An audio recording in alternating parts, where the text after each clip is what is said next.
Well, I've been testing a lot of router table accessories lately, especially those to do with these portable or benchtop router tables. And today the topic is fences, and I got to thinking, how many fences have I tested? What brands? I mean, Bosch, PowerTech, O School, Craig, Infinity, on and on and on. All these different brands of fences.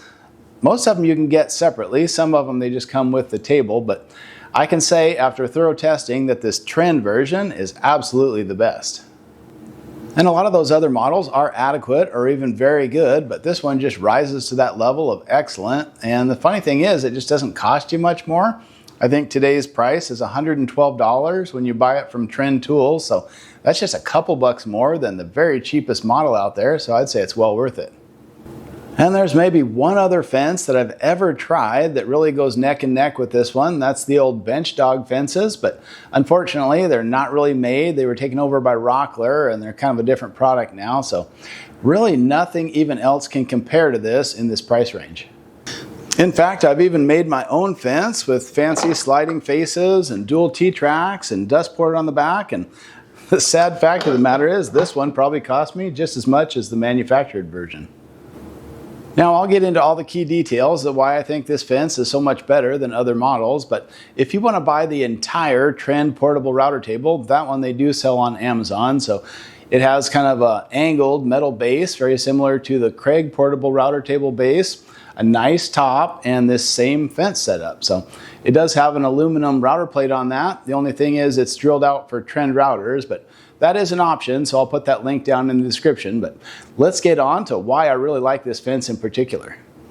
Well, first on the list, this has one key feature that I always look for, which is sliding fences. And these ones operate really nice. You'll notice there's no through bolts in this. It uses threaded inserts from the back, and so nothing spins as you try to tighten up those knobs from the back, so that's really handy. It does come with this bit guard, and that works well on its own, but I would say the feather board it comes with is one that doesn't really work for me, just because they recommend that you pair this with the bit guard. It's supposed to go behind there.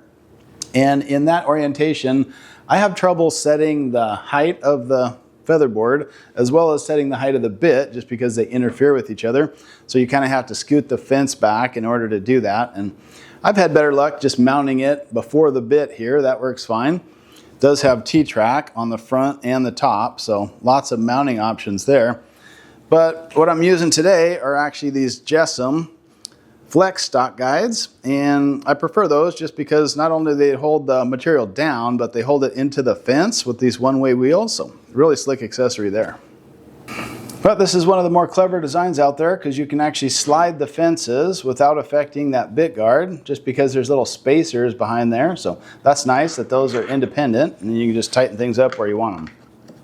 Now the aluminum extrusion on this is absolutely massive. It's thicker than any I've seen, and it has a special feature in the way that you can use the joiner rods.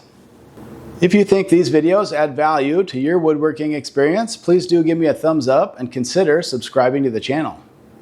I'll just put the fence on the table backwards here for a second so I can show you a couple other things. The dust port stands out to me because it's much sturdier than other models. It actually slides in from the side on these two grooves, and then it has retaining screws as well. That's been a nice fit on the inside diameter for my 2¼ inch shop vac fittings, but it'll also accept a 2½ inch flex hose on the outside. Knobs are sometimes problematic on router tables. These tall mushroom style are really nice. They're tall enough that you don't have to worry about if your hand can fit in there behind the fence, so very happy with that. The knob quality throughout is very good, and this is just such an interesting feature. It's got these spring-loaded locks that retain these joiner rods in case you want to use your router table like a joiner. Not all router tables have that feature. Some do, but most of them don't have a place to store it. So you wind up with 2 or 4 of these joiner rods that, I don't know, if you don't misplace them, you're luckier than I am, but it's just much more convenient if it stores right on board. And speaking of onboard storage, it was actually Trend that gave me the idea about storing the router pin right on the fence here. So this one wasn't actually the correct threads for my Jessam stainless steel starter pin, so I kind of retapped that for 1/4 20 threads, and that's a nice place to store it. Now, obviously, if you buy the whole trend portable router table, they'll have you covered as far as spacing. But if you're making your own, it's useful to know what the spacing should be on these slots or T-tracks. And there's a slotted way there, so you have a little bit of range. I would say it's between 15 1/4 and 16 5/8. So basically 16-inch on center, and you should be good. Now, this fence comes with 5/16 carriage bolts. So I went ahead and just made these keyhole slots, and that's actually my preference. Gives you a really sturdy connection to lock down your fence, but of course you could switch it over to T-track hardware as well. Now, I talked about the clever way that the joiner rods store right on the fence, but the absolute genius of this fence is these slots that they have formed in the extrusion itself. There's 3 deeper ones and 3 shallower ones, so just pick 2 of the same dimension. We'll go in the deeper slot here, and then again with the other one, pick a deeper slot, and these will both go on the outfeed side. Slide those all the way in and tighten up your 2 knobs. And that will give you a shallow depth of cut, maybe 1/16 removed for the joiner operation. Or you can simply swap that for the shallower grooves, and with only these 2 joiner rods, you can make a deeper cut.